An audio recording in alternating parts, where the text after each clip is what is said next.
prière, mais nous voulons le soutenir aussi financièrement. Et nous allons faire une levée de fonds pour lui.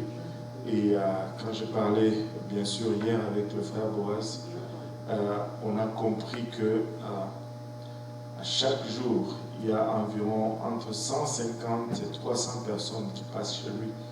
Et donc, vous savez, vous-même chez nous, le moment de deuil, souvent, ça devient aussi des moments de dépenses énormes.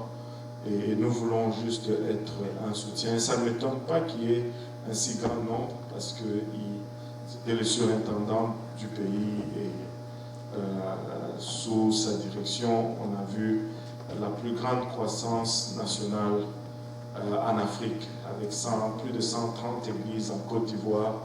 C'est tout un exploit. Tout un exploit. Et sa femme était vraiment instrumentale et elle était un soutien sans mesure. Donc, si le Seigneur vous met à cœur quelque chose, juste mettez dans une enveloppe, écrivez AFA, au pasteur AFA, ou que ce soit un transfert électronique, mettez dans le message pasteur AFA, et nous allons nous assurer que nous le soutenons financièrement. Amen. Amen. Alléluia. Est-ce que vous êtes avec moi dans cette entreprise? Alléluia. Gloire au nom de Jésus. Alléluia. Le Seigneur est bon, n'est-ce pas? Amen. Alléluia. Et si on se levait, on va prier avant d'aller dans la parole du Seigneur. On va prier aujourd'hui. Amen. Amen. Alléluia. Merci Seigneur. Papa, nous te rendons grâce encore une fois pour ton amour, ta bonté, ta fidélité. Nous te remercions, Père, pour le privilège que nous avons encore une fois de nous réunir, Papa, et de, ensemble, entendre de ta part. Nous réalisons néanmoins combien nous sommes des hommes naturels et charnels, Papa, et que cette parole qui est esprit est souvent folie pour nous et de nous-mêmes, nous ne pouvons la saisir. Aide-nous, Papa, maintenant à la partager sans crainte, ni faveur, ni hésitation. Papa, aide-nous également à la recevoir, Seigneur, à lui réserver une place de choix dans le cœur où elle va germer, produire de fruits, et que ce fruit nous conduise dans la vie éternelle. Et c'est avec action de grâce dans le cœur que nous te prions ici, dans le nom précieux de Jésus. Nous disons tous au nom de Jésus. Alléluia. Et vous pouvez vous asseoir. Et quelle conférence extraordinaire nous avons eue. Je ne sais pas pour vous, mais je suis sorti de là avec beaucoup de révélations. Et la profondeur de la parole de Dieu ne cessera jamais alors de nous émerveiller et de nous étonner.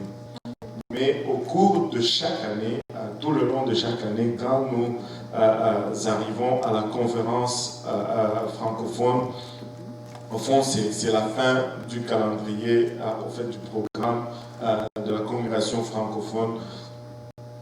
C'est le dernier événement, c'est souvent l'événement le plus haut.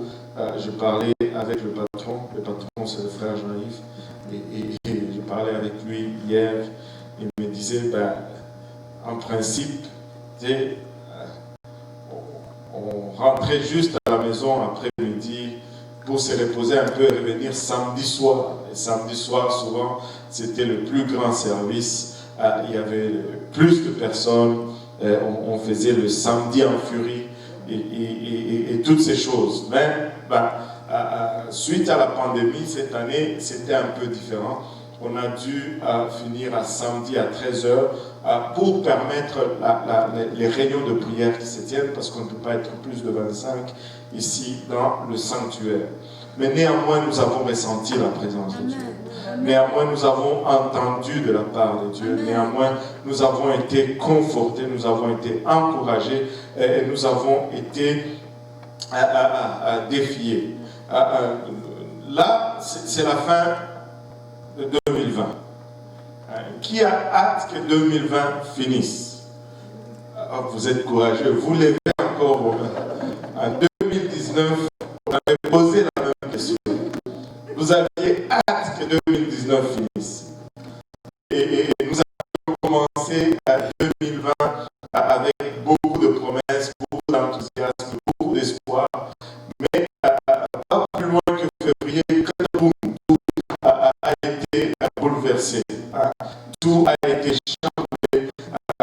2020 n'était plus 20-20, n'était plus double portion, n'était plus vision parfaite 20-20.